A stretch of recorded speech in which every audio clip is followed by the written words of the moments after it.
Okay, well, thank you so much, Don, for your time again. So I was really, as I said, looking forward to today to learn about your great work. So I want to go through these questions that was shared in advance. But of course, depending on the conversation, I might skip some of the comments and change the order. But the first question I really want to ask is what you did before CRDC, because I read on your website that you have been an entrepreneur for most of your professional career. I'm really curious to learn about all the things that has contributed to the foundation of the CRDC. I guess you would call me a serial entrepreneur. I've only worked for one company in my life, and for a very short time, I worked as a lab tech in a petroleum refinery. And so that gave me a really good understanding, actually, of resins. And it's funny, I went almost 40 years of not using that knowledge again, but then it came useful. So I have been an entrepreneur my whole life. I've been focused on the building industry.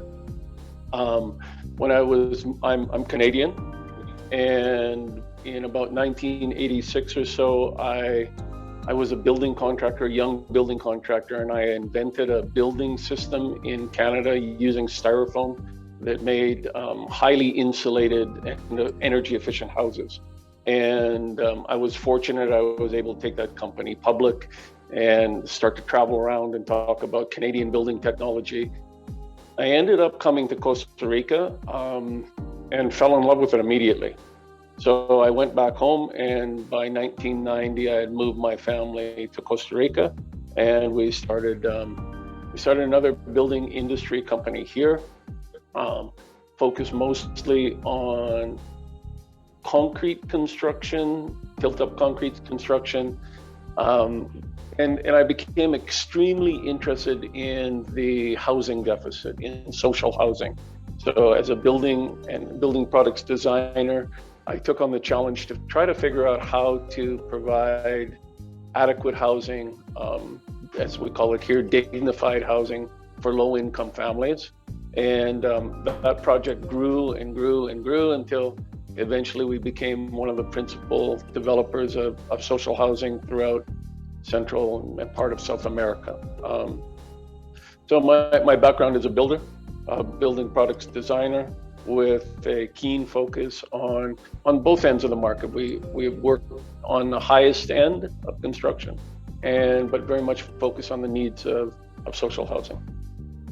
Right, great. I mean, you touched upon this move to Costa Rica kind of very lightly, but what was the first trigger that brought you to the country? Well, as I mentioned, I was very young and very busy, and I had two little boys, and I was almost never home. So, because I was traveling all the time. So I came to Costa Rica. I loved nature, and I loved the ocean, and I loved everything that I saw here. So I went home, and I had a contract to build some housing for a banana company, Chiquita Bananas, and do the consulting for them. And I went home and I promised my wife, I said, listen, if you come with me to Costa Rica for 6 months, I promise I won't go anywhere. We'll just stay in Costa Rica for 6 months. And I said, maybe the kids will learn a little bit of Spanish. And that was 31 years ago. So it was just almost an automatic love for the country, but also a real strong, I grew up in the central northern part of Canada, very cold, very far from the ocean. And when we got married, actually, we went to Tahiti on our honeymoon, and I automatically fell in love with the ocean. And when I came back to Costa Rica, I went, man, I could actually live here every day and be close to this ocean. And that was the ocean was a huge part of the reason that we decided to move here. Wow. I can relate to your story because I'm Japanese. I grew up in Japan, and I'm living in Bali right now for the last 12 years. I just like this tropical climate, the nature, the breeze, and all these things are quite wonderful. I got a request from the team. If you could try and look at the camera when you speak, that will... Okay, of course. Yeah. Okay. Thank you. So now that's kind of the background, the building, and you started to support the social housing in Costa Rica. That's great. And I understand that the CRDC itself started in 2018 based on your website. So what was the shift from your the time in Costa Rica before CRDC, and how did you decide to start this latest? Well, Doshi, actually CRDC started in 2012, and CRDC has we think, an interesting history. My development company grew to the point where we had a presidential decree to be able to bring foreign investment into the country for high-end real estate development, and then take that in capital and buy bonds in the housing market. So we were always a very socially based company, and we were working on a large resort development project at the beach. And my wife and I decided, my wife's an educator, my wife and I decided, as part of our corporate social responsibility, that we'd start a music school for really poor children in a neighboring community. So we created what we called the Harmony Music School, a classical strings music school. And the only thing that the children had to do to get their place in the class was help me clean up the beach, because it was becoming an important issue. I was a beachfront resort developer, and all of a sudden, all of this plastic started to wash up on our pristine beach. So we really needed to do something about it because it was affecting my business. And so I just rallied the children behind me, and they very much enjoyed that process of cleaning the beach.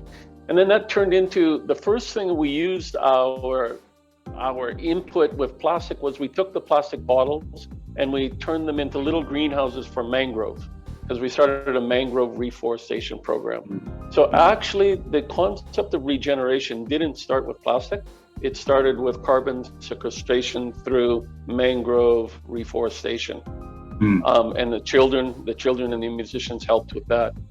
So we became really very much, I came out of the sustainability movement, and we were just a little bit, maybe we just weren't seeing the results that we wanted to see. So we started to focus very much in the early days on regenerative design. So we called the company CRDC very early in 2012, and focused on this concept of regeneration, which really means where the sum of all of the inputs is less than the sum of the output, meaning the output is greater than all the inputs, right? It regenerates itself. So we quickly realized that one of the most regenerative things that we could do was education. If we could teach these really poor kids how to play a violin, it changed their mindset. They could teach other kids to play violins, and so the sum of the output was greater than the sum of all the inputs. So we were early adopters of regeneration, and we were early adopters of this concept to clean the beach. So actually the story goes back a little bit further. The first thing that we did was we developed a water bottle, because one day I was walking down the beach with the kids, and when we looked back, they jumped up and down on a bunch of big water bottles, and when we looked back, they looked just like slate tiles. So I went, wow, those look like very expensive tiles. That's what they look like in the sun. So we, just for fun, we didn't like plastic very much at all at that time. So just for fun, I went about designing a water bottle that went into origami, great word in Japan, an origami that crimped down and made it folded into a perfect building tile. So this was in 2015, and we won the Sustainable Packaging Award. And we were, I think, one of the first pioneers to say that what we should do is we should take single-use plastic and we should transition it into long-term use into building materials. Because building materials have the advantage of appreciating over time. So if we could take this, what was a single-use product, and then we could put it into a building, and it was going to provide better qualities to that building and appreciate over time, it made a lot of sense to us. And that's how we started to focus on new business, circular business models, And the idea became quite popular. We went around the world talking about it. It was well received. And in about 2015, I sold the company, the water bottle company. So we learned a lot. I mean, we were actually now winners as packaging designers. We'd owned our own water bottle company. So we really had a great feel for what it meant to be in the plastic industry. What we realized was the idea was really powerful to be able to take what we weren't even looking at it any longer as single-use plastic. We looked at it as transitional plastic. We'll use it transitionally, and then we'll turn it into this long-term asset. But it was a great idea, and we got a lot of good press, and it was great for, you know, it was a cool idea. But you weren't going to make a big change by turning one water bottle into one building tile. So I sold that company, and then in 2018, I decided to do what we could to utilize the entire plastic waste stream and convert that into valuable building assets. Right. Wow. So it's I can see, like, so it's really building up to a lot of different, I guess, the realization, awareness, and your experience kind of merged into the latest activities of converting plastic waste into the building material. It is, you know, we made a commitment when I was at an age where I could change my career, and I decided that I wanted to do what I could and learn everything I could about the plastic industry. And we made a commitment to do what we could to make a really solid impact on this problem. And so, as I mentioned, in 2018, we decided to utilize our concrete. We have a very strong base in concrete applications, and we joint ventured with a large company in Costa Rica to do all the initial testing. And we got really fortunate, actually. We knew what we wanted with our Resin 8 product, this artificial lightweight aggregate that we have created. We knew what we wanted. We knew the qualities as builders that it needed to have. So we often say now that we designed this product for the construction industry, by the construction industry. So we went about it, and we had some pretty early successes. It's a good, solid company that we went into business with, large, almost a monopoly in Costa Rica and Panama. We were able to have our own building science laboratory. We got in close with the Costa Rican university. So we were able to do some early testing and early commercialization of the product. And from there, it just started to take off. So we commercialized what we call Resin 8 in 2019. And even despite COVID, we've had a global expansion. It's really quite remarkable what's happening right now. Right. So I see kind of some similarities with the Plastic Flamingos team that we interviewed for the first webinar, and they basically take the plastic waste and they create the eco chamber as part of the construction material. And then they were saying that the benefit of converting the plastic into the construction material, one of the benefits is that it uses quite a lot of waste. So there's a volume that this waste can be converted. Is that also like some of your thinking? If you kind of produce a Resin 8, it actually takes a lot of waste into valuable products. Where we would be in complete alignment with the Flamingo project, the Plastic Flamingo project, is we strongly believe that the construction industry, because of its size, it's a huge industry, the world's biggest. Because of its size, it is the appropriate place to put waste plastic. It shouldn't be incinerated. I mean, from a carbon perspective, in our impression, plastic in no way, shape, or form should ever be incinerated. All you're doing is creating a secondary problem through carbon and emissions. and it's a valuable product, so it shouldn't be landfill. So where's the logical place to put it? It's the logical place, and I see a shift in the world right now. The whole industry is starting to understand that the actual home for waste plastic may be in the construction sector. Where we would differ perhaps from the Flamingo project is we're in the aggregate business, we're in the concrete business, and the concrete business and the aggregate business behind water is the number one commodity in the world. It is a huge, giant business. So we work backwards a little bit. We don't prescribe to using huge amounts of plastic in our concrete products, and there's a number of reasons for that. When we got involved in this, we wanted to make our concrete products better. We couldn't make concrete products better by utilizing complete plastic aggregate. It'd be too soft and it wouldn't have the compression strengths, and it wouldn't be accepted by the industry. So we went to a lot of work to make sure that it was visually exactly the same, that there was no difference at all, that you couldn't see it. And then we really studied what were the volumes available.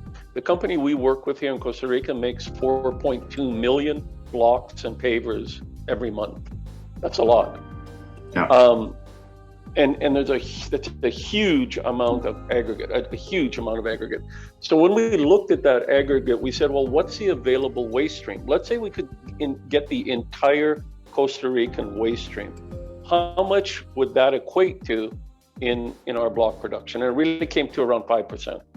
So there's also other issues. If you have a completely plastic product in the construction sector, you do have to be concerned about fire. You have to be concerned about a number of issues that we decided weren't those issues that would be encountered in the embedding it, entombing that into concrete products. So what we did was went about designing a lightweight aggregate that would function exactly like a natural lightweight aggregate, utilized in low dosages between 2 to 10% structurally, up to 30% non-structurally for acoustic walls, and conform with all the norms and standards of the world's construction and concrete industry. So that's where we'd be somewhat different. We look for the amount of plastic that we could actually acquire. I'll give you an example. In Costa Rica, the government now is behind the project, as is the UN. We're going to try to make Costa Rica the very first country to really solve its waste plastic problem. In order to do that, we'll have to process between 100 and 150 tons of plastic a day. The Alliance to End Plastic Waste has helped us procure that equipment. At that rate of 100 and 150 tons of plastic a day, the one company can only use 5 to 10% of our production in the block. And now we've expanded into the asphalt industry as well. So one company, one large concrete company can actually acquire the entire waste stream. The global numbers would be that if you took all of the plastic, all 380 million tons of plastic made every year right now, and you converted that into a synthetic sand aggregate like Resonate, it would only equate to 2.8% of the aggregate market. So where the plastic problem is huge and terrible, it's actually a very small volume in comparison to the aggregate market. Oh wow, it's great to have that perspective. So it is possible to really utilize those plastic very meaningfully in the construction. What's really exciting is there is no question that we could utilize the entire plastic waste stream, the whole thing. But beyond that, there is becoming a shortage of natural sand in the world. So we're actually predicting that in 10 years we could mitigate landfill, because there's a ton of plastic in landfill, and if we really needed to make lightweight aggregate, it's sitting there right now. Wow, great. What about the input? So you mentioned that initially you work with school kids, and then now I see that on your website there's a program, the Back That Builds program. And I guess that's not the entire story of how you collect the plastic. So can you tell us a little bit more about how you are getting the plastic that is needed to create the Resin 8? There's a lot of plastic available out there. Plastic, as everyone knows, is a pretty big problem, other than perhaps the ones and twos, and the whole worldwide industry is designed to try to do what they can to recycle and retrieve and recover the ones and twos. The 3s to 7s, maybe in the future the 5s will be available, but the 3s to 7s are something that need to be recovered. So my point is, we have had zero problem finding plastic anywhere we've been in the world in order to fill these plants. We do focus though on 19% of the plastic in the world is what's called unmanaged plastic that would go into the environment. So our focus is to try to keep the plastic out of the environment. Our company isn't just about a technology that can create a synthetic aggregate. Our company is about a complete value proposition to make sure that the plastic stops going to the ocean, and the plastic that's there on our shorelines already can be recovered and retrieved. So your technology then needs to match that ambition. And so our technology is agnostic. It can take any kind of plastic, and it can take some degree of organic contamination, up to 10%, because it goes through a heat extrusion process, and at the temperatures we extrude it at, it carbonates any organic material that would be there. So we can take fiber, we can take some degree of organic contamination. We are when we developed the system, we wanted to develop a robust technology that would be able to utilize these varied waste streams. So we typically now we get waste from industrial sources, post-industrial sources, a lot of which before was destined for cogeneration, for incineration, for cement kilns. We get municipal plastic, and we get a lot of institutional plastic. We actually deal with a lot of the medical waste here in Costa Rica now. So we have varied waste streams.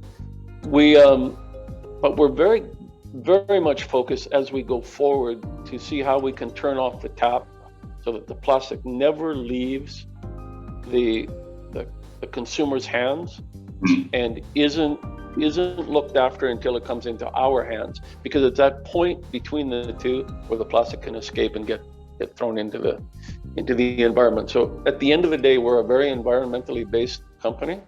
We want to make sure that we have a big impact. And so where a lot of other companies might be looking to gather up volumes of plastic to make the product, we're much more focused on how do we make sure that we can recuperate that plastic that's in the environment and turn it into some useful good. So our priority is unmanaged waste, but obviously we're agnostic to the type of plastic and where the plastic comes from. Right. So after a lot of R&D and trial and errors to create the Resin 8, what was the very, very first project like? And how did you choose a location? What was the partner? And yeah, what was the project like? Can you tell us a bit more about that? I think we got it perfect, to tell you the truth. There's a big issue about costing, right? So cost is a huge issue. You got to be able to sell your product. Marketing is a huge issue. Social benefit is a huge issue. So what we did right from the get-go was we decided to go back to our roots and our connections. So we said, okay, our first commercial project is going to be one with Habitat for Humanity. Habitat for Humanity is one of the largest foundations in the world. It's in alignment with what we wanted to do. We'd like to have not only an environmental impact, but a social impact. So our very, very first commercial project was a 109 unit subdivision in Costa Rica called Valle Azul with Habitat for Humanity. And from there, we've now gone on to sign a Latin American working arrangement with Habitat for housing projects throughout the region. We've started now projects in Mexico and Salvador with them, and soon Chile. So Habitat for Humanity was the ideal first project, because we could really see in this the economies in social housing are very strict. You have to be able to meet levels. So we wanted to see if we could actually produce a Resonate and then the building products for that project within a margin that was acceptable and made the company money and sustained the for-profit side of our activities. So Habitat for Humanity was our first project, and it was a wise choice to make, actually. Wow, I'm of course know and heard about the Habitat for Humanity. I have a huge respect for that organization. So that sounds like a great partner to work with. So, I mean, you mentioned some of those the benefits and the rewards for doing what you're doing. But what are the most satisfying things since you started the CRDC?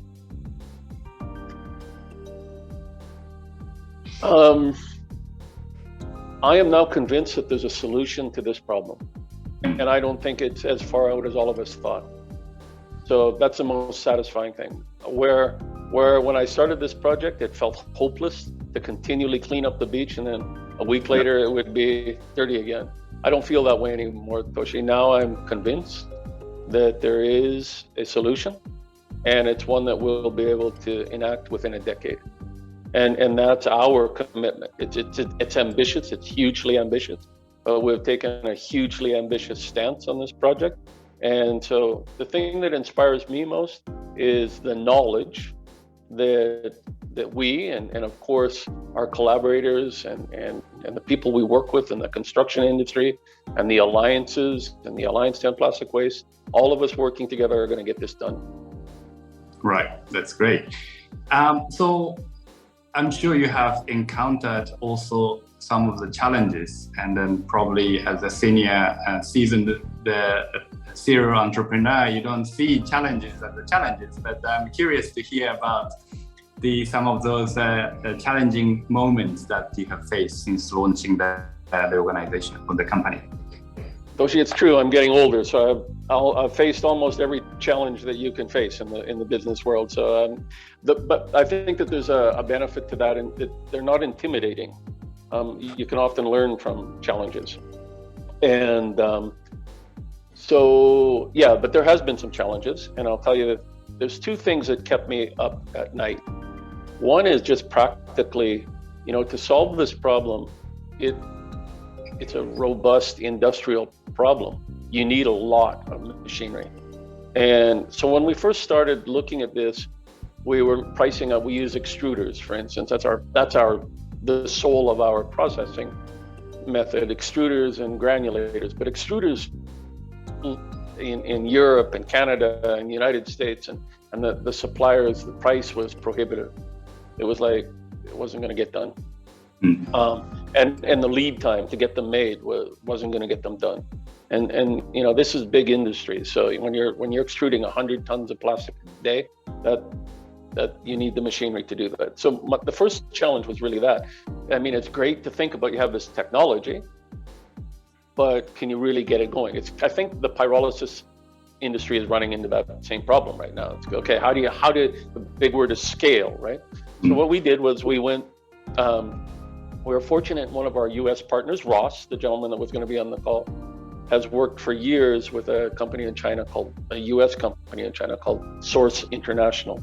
So in 2019, we spent months in China interviewing and visiting all of the different facilities in China, because it was China and really the processor of the world's plastic. Just prior to that, in 2018, when the China sword hit, we learned that China was really the location that could provide us the machinery that we needed. So one of our big challenges was an industrial one, but then we realized that we could get this done because there was companies in the world that could meet those demands at prices that were accessible. So we weren't looking for extruders that were super high tech that we're trying to turn HDPE into pure HDPE again. We really needed tractors. We really needed these big, robust machines. In China, we were able to find those. So that was one. And then we also work now closely with Mexico. So Mexico is kind of becoming the new China, in at least the Western world's China. So we found a similar company there for a lot of our blending and batching and transport equipment. So I think we've solved the industrial issue. To put this in perspective, one of our large plants that can service a 5 million person radius, similar to Costa Rica, requires 9 extruders. So we need, in order to do 5 million people radiuses around the world, to solve the problem, we've calculated to completely solve the problem, we need 5,000 factories. Now that sounds lofty and it sounds like it's impossible, but if you look at other industries like the automotive industry, where they make hundreds of thousands of vehicles a year, you realize if you get into the right industrial base, then it becomes completely feasible. So that was the one thing that kept me up. And then the one thing that still keeps me up, and we now are working very strongly on, is it requires billions of dollars to solve this problem. And so you don't only have to be a great technician. Your company doesn't only have to have great technology. You have to become great businessmen to raise that kind of capital. So we've focused on that. We've brought some people to the table that are capable of helping with that. We brought some ex-World Bank people to the table and International Development Bank people that are now on our board of directors. The ex-Global Operation Director of Coca-Cola is on our advisory board.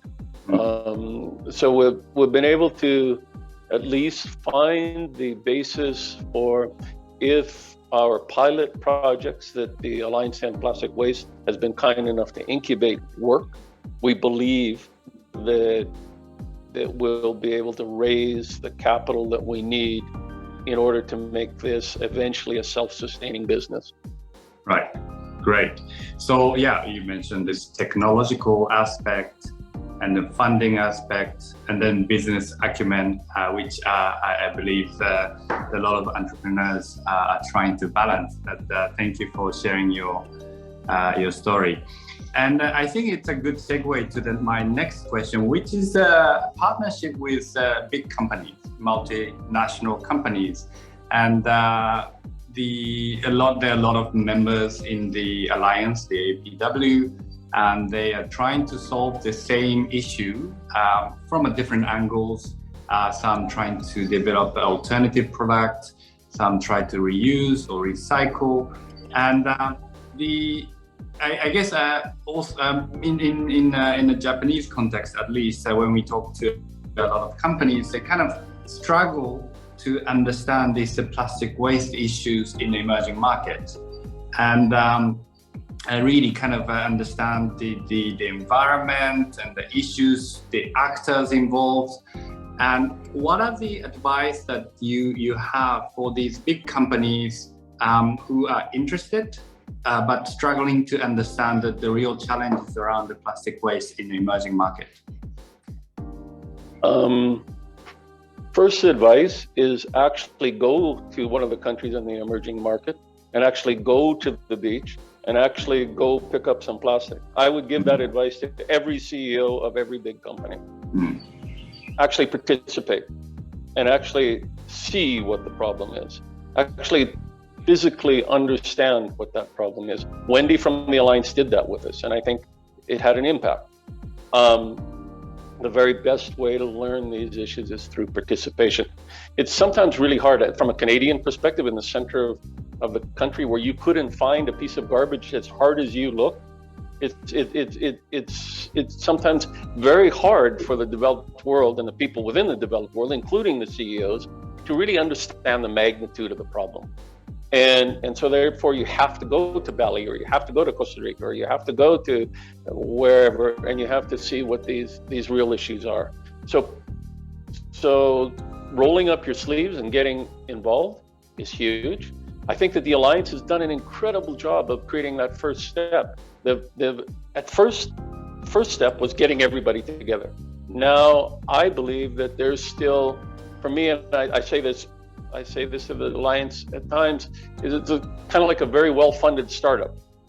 So they're kind of looking to get their center. And I think when that happens, and it will happen, then the problems will start to be solved.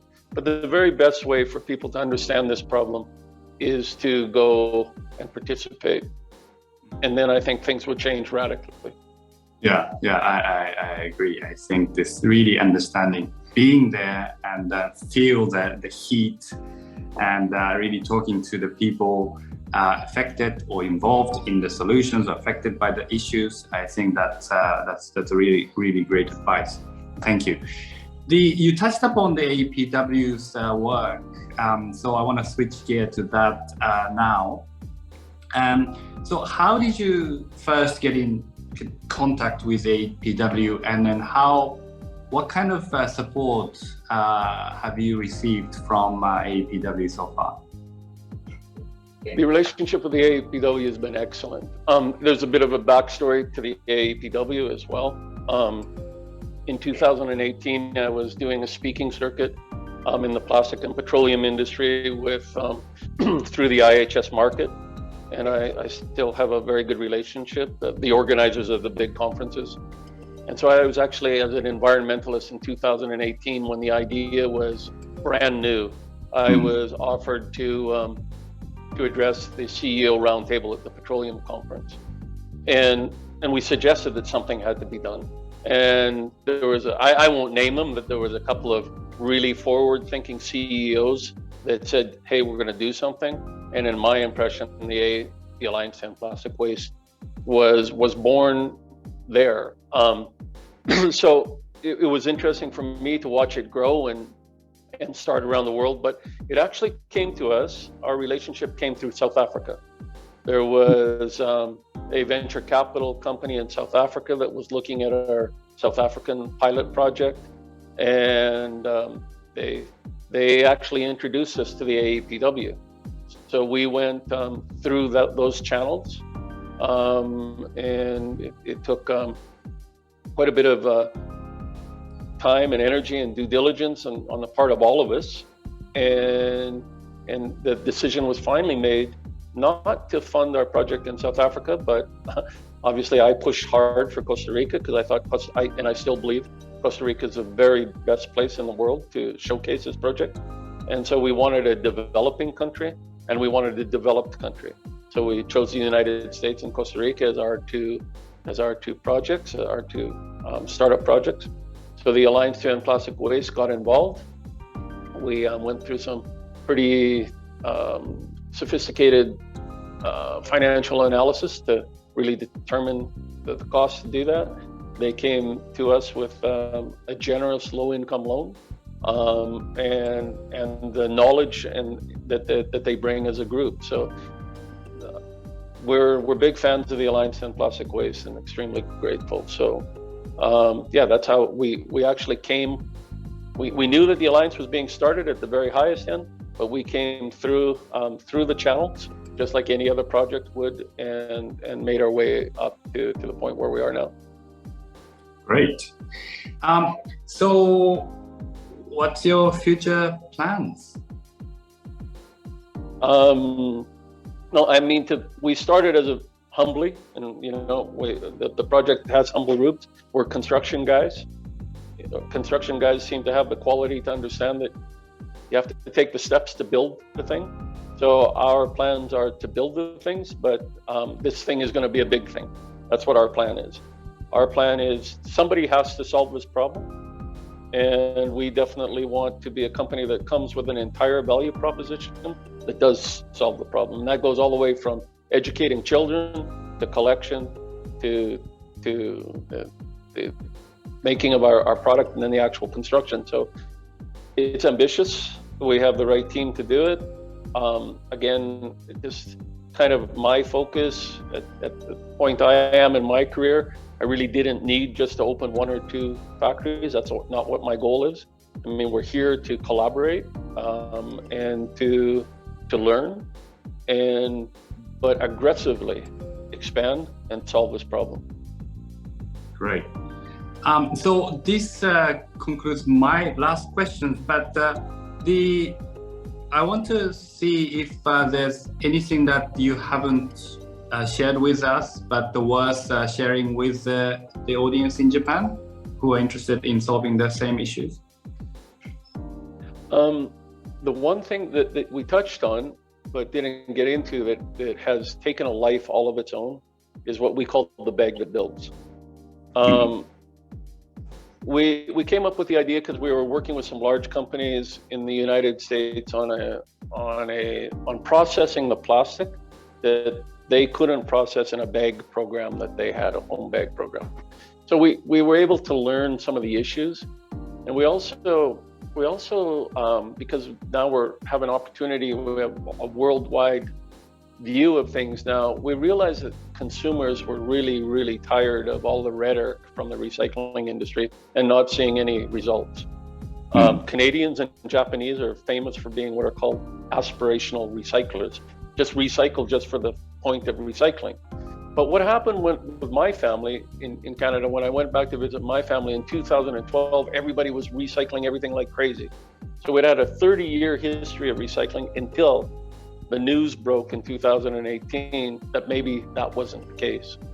And we'd lost 30 years of great work in terms of recycling mentality within the consumer. They gave up on the recycling industry.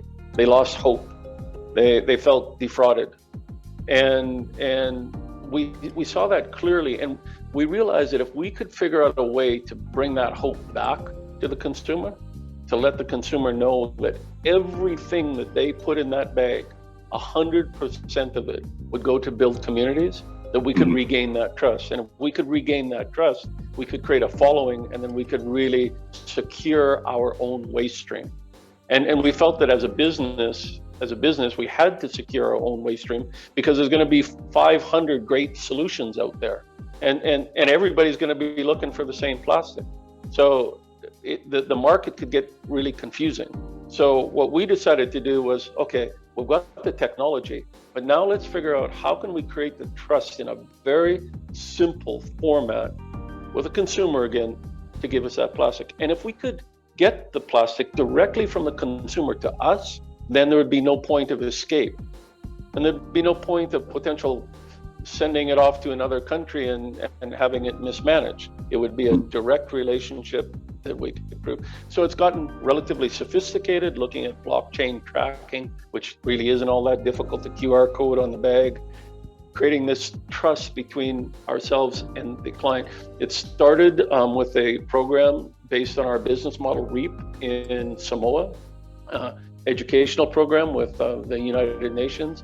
From there, it jumped to South Africa, and now the Costa Rican government and the United Nations and UNICEF are accepting it here, and we're trialing it in the United States. It seems to me, where we've come up with a great processing technology, what may be, and it's still very early stages, but what may be truly disruptive is the bag that builds and creating that consumer trust. It's also an incredibly good business nowadays because the ones and twos that are in that consumer bag are extremely valuable.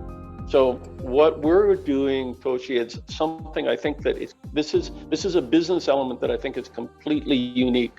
Where the rest of the world is trying to make the money off of the ones and twos, their income stream from the ones and twos, the entire worldwide recycling industry, we're saying, well, listen, maybe there's another way.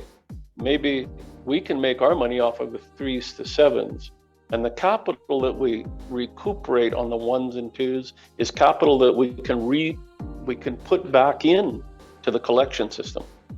So it's really the ones and twos that could be the solution to the actual recovery issue in the world, the value of the ones and twos. So it's turning the funding, the financing, the typical funding of the recycling business on its ear.